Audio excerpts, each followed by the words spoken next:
Hello everyone, welcome to this Designing a Secure Azure Stack HCI fabric with a fabric domain and VMM. My name is Jan Pedersen, JT for short. I'm a senior consultant at CT Global here in Norway. I'm also a cloud and data center MVP.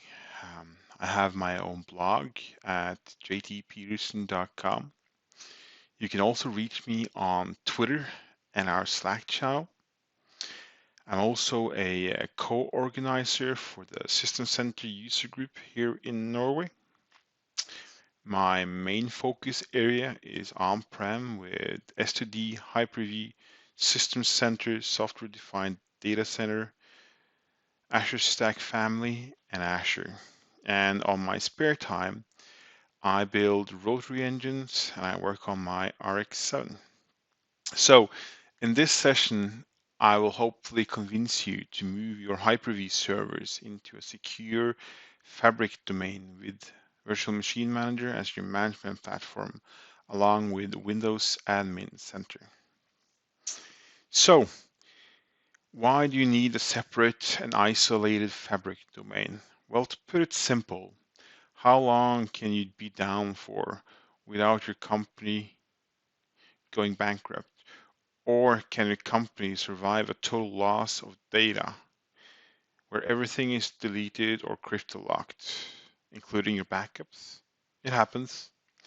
Well, in most cases, the answer is maybe a week offline if you can restore. If you can't, well, most of the time it's the end of the road.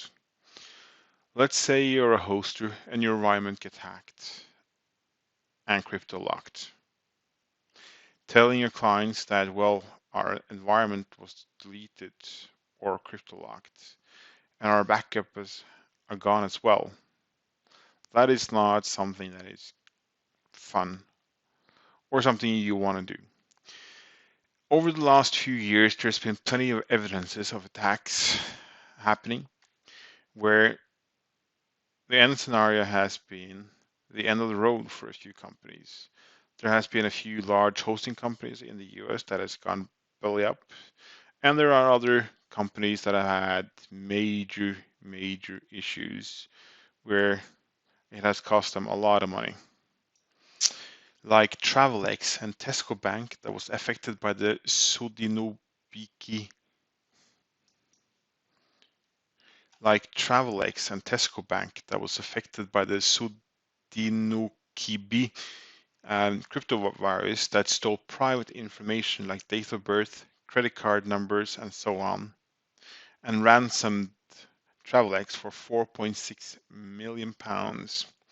There's been a few other attacks as well over the years, some that we know, like WannaCry or NotPetya ransomware that encrypts your data. And in most cases, these crypto viruses, even though if they tell you, oh, you can pay money and we will send you a key to encrypt it, that doesn't work. WannaCry cost the UK National Health Services £92 million, and 19,000 appointments was cancelled due to the ransom attack. And of course, who cannot forget one of the most famous ones, spread via a Ukrainian accounting software, where the Danish shipping company Maersk and a bunch of other companies around the world got hit. It hit Maersk with full effect. It locked every single server and computer. The only unaffected machine was a domain controller in a branch office in Africa that was offline due to a power outage. And by not reconnecting that to the network, saved them the pain of recreating the entire domain. It took Maersk up to a year to be back to 100%. And there has been many stories like these with hosters, regular companies, and government agencies. No one is safe. If somebody clicks on a link that comes in an email, on a website, or any way into your computers, users don't always have the best knowledge. We as IT pros need to secure our environment and data from accidents like this. So, what do we need in an isolated fabric domain? Well, we need some domain controllers, either some separate DHCP servers or on the domain controllers for allowing us to provision IP addresses to new machines, physical hardware that where you can set IP addresses for BMC, iDRAC, ILO controllers to get remote access or console access to your physical host. A PKI infrastructure so that we can provision certificates for RDS, Windows Admin Center, and other things that require a certificate. We need some RDS servers with RD Gateway and an RD Web installed so that admins can log on to a desktop and normal users can use web apps in the RD Web console. I'm also a very big fan of Virtual Machine Manager, so we always do our Fabric domain with VMM to easily manage your hosts and virtual machines. And of course, SQL is a part of that. Since we are on the System Center part, we also prefer to use SCUM as our monitoring tool to monitor the environment. The reason for this is because it has so many management packs that automatically set up your environment to give you alert to use, alerts via email, SMS, and the other solutions it has. But you can also use any other monitoring solution you want. We also recommend setting up a WSUS server to provide some kind of control over your patching. You don't want patches to be installed at 9 a.m. Monday morning. And yeah, so you have to approve your patches. Management servers for hardware.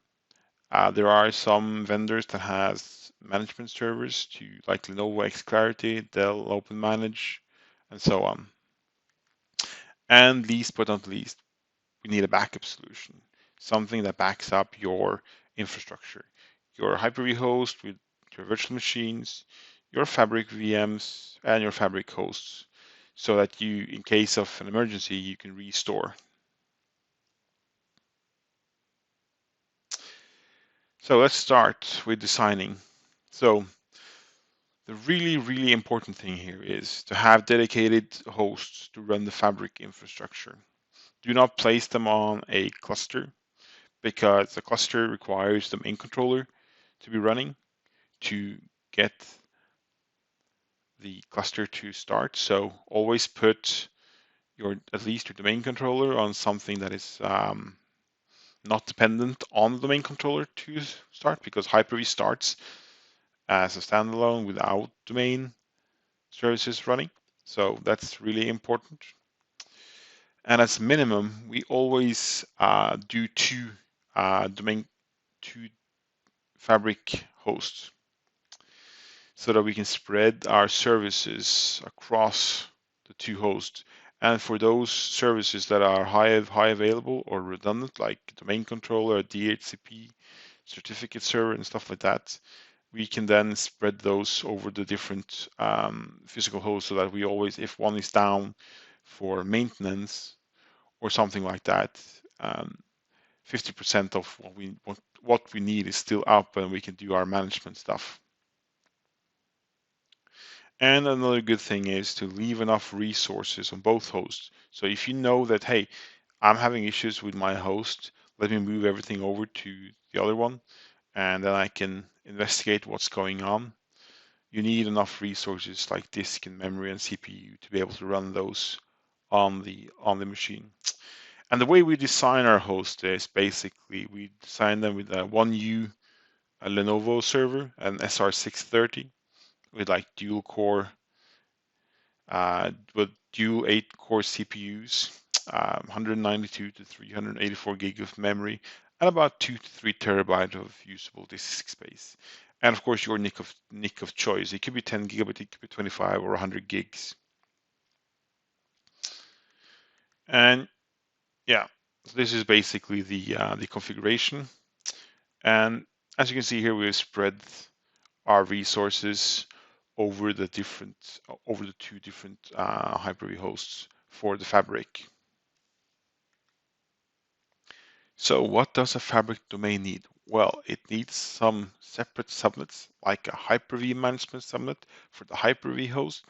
And if you're doing cross data center traffic, like SDN with BGP and so on, you will need more than one subnet if you have multiple racks and multiple top of the racks where your Hyper-V hosts are in, because the traffic then is routed.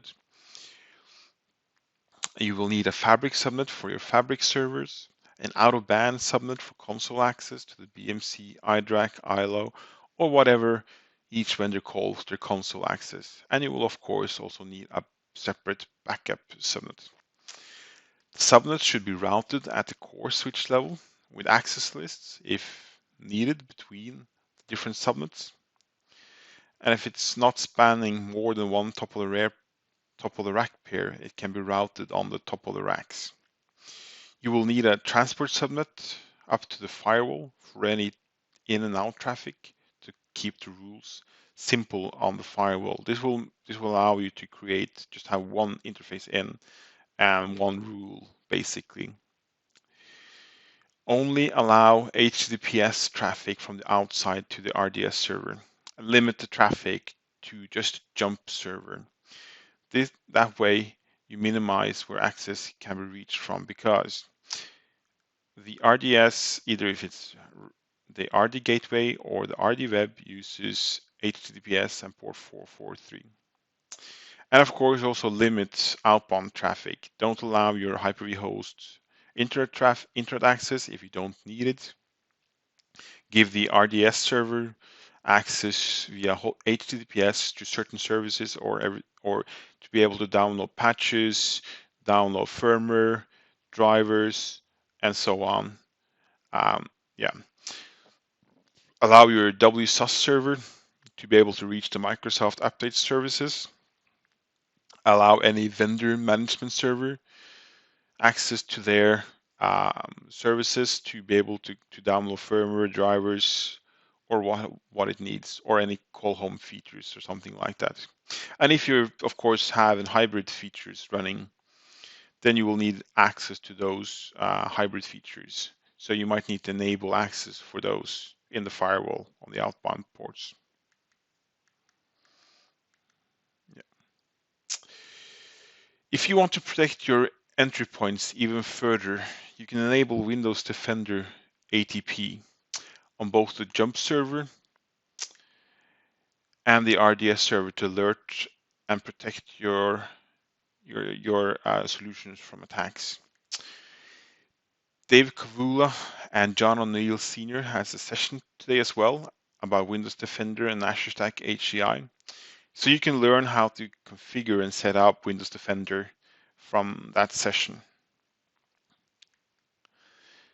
So the most important thing with a fabric domain is to keep it simple. Don't overdo it. Keep a simple AD structure. Don't overdo group policies. Keep it simple and minimal. And just basically just set up the group policy objects you need. And for God's sake, do not import your group policies that you're already running in your domain.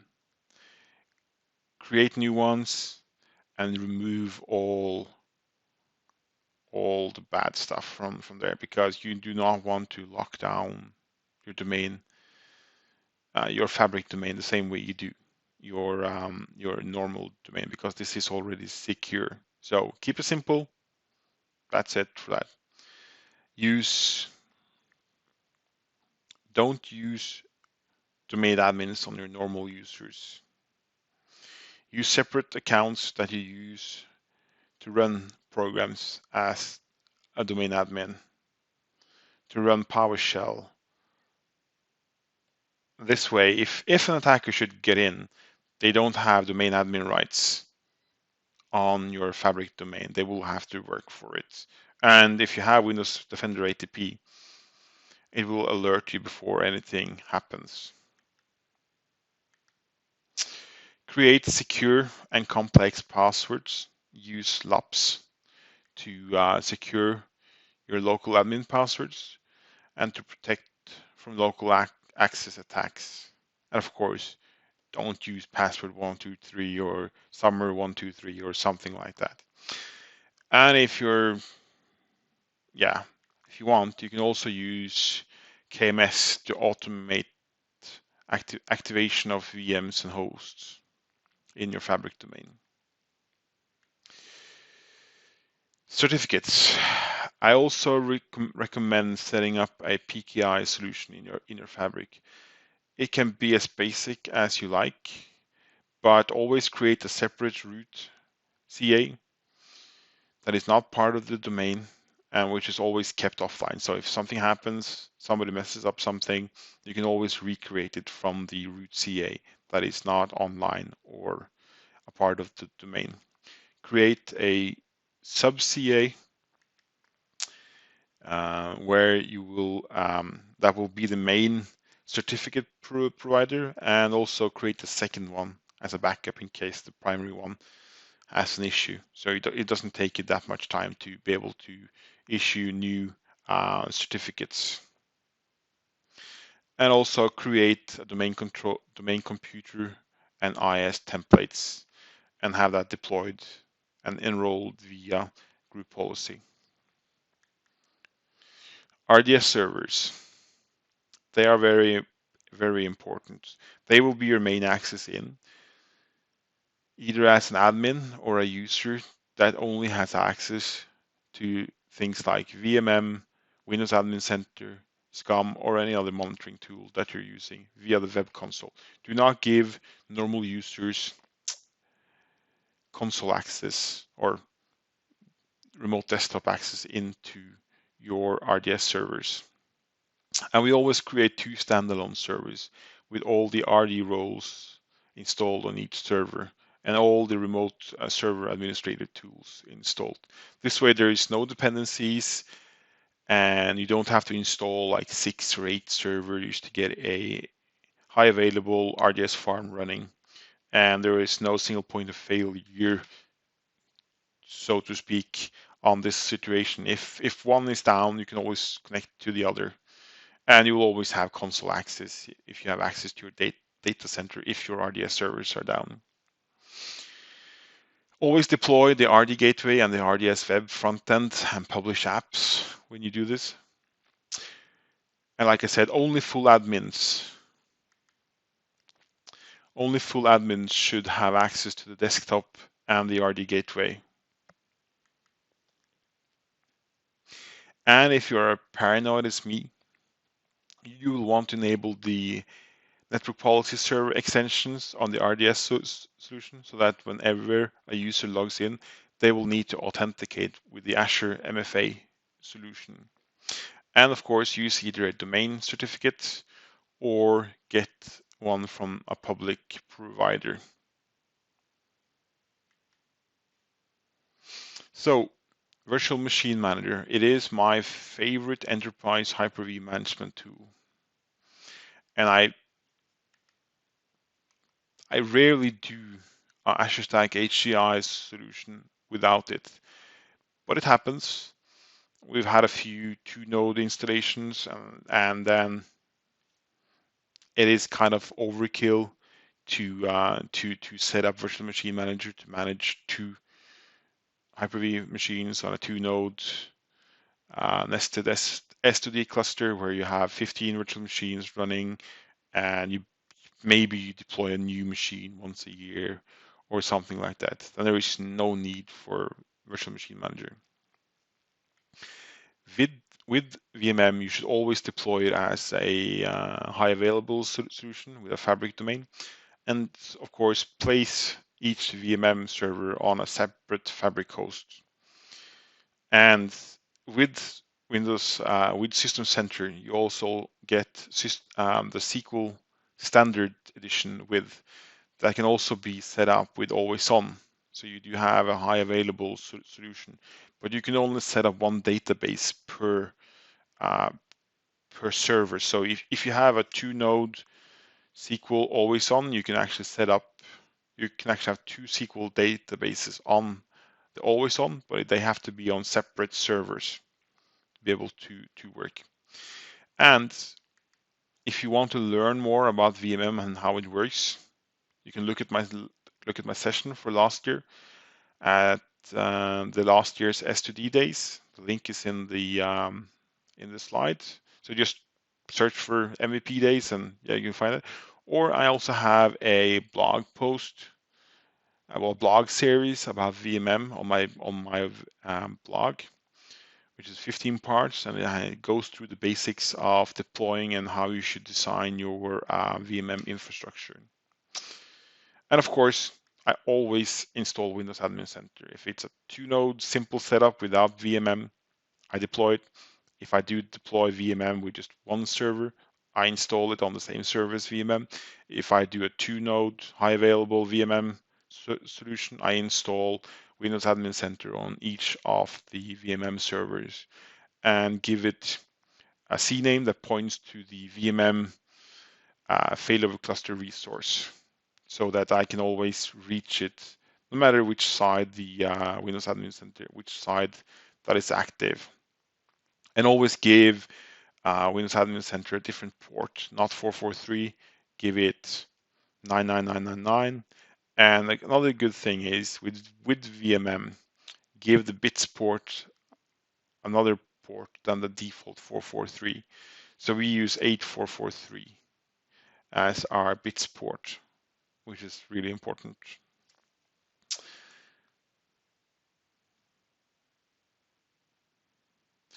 With Hyper-V and Fabric Domain, you need a monitoring solution. Our go-to solution is SCUM. When deploying SCUM, build it high available as well with 2 management servers, a high available SQL server, always on cluster, and of course, again, put them on separate Fabric servers. The reporting server you can only have one reporting server, so you just put it on one of the Hyper-V machines. But it is not a critical thing, it's only for reporting. And of course, allow SMTP or any other outbound traffic for it to alert you of issues. Now, the good thing with SCUM that I like over other solutions is that it has already pre-prepared management packs with configured settings for monitoring your environment. Everything from AD to Hyper-V to storage spaces direct to even SDN, it can monitor it and give you alerts. A good advice here is not enable too much at the same time because you might get overwhelmed by error messages or just warnings or information, and you will need time to tune management packs and create overrides to filter out the different errors that are there.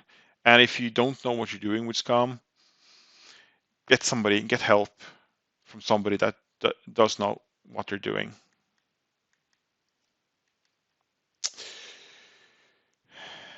Another thing I also put in the Fabric domain infrastructure is the hardware management servers. These management servers manage your servers, switches, and other infrastructure things you have in your Fabric domain.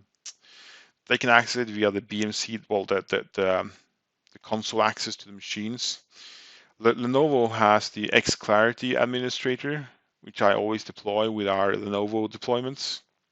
That has where you can do servers, storage, switches, and you can then do some chassis and rack and resource group management controlling as well. Dell has its Open Manage, and HP has OneView.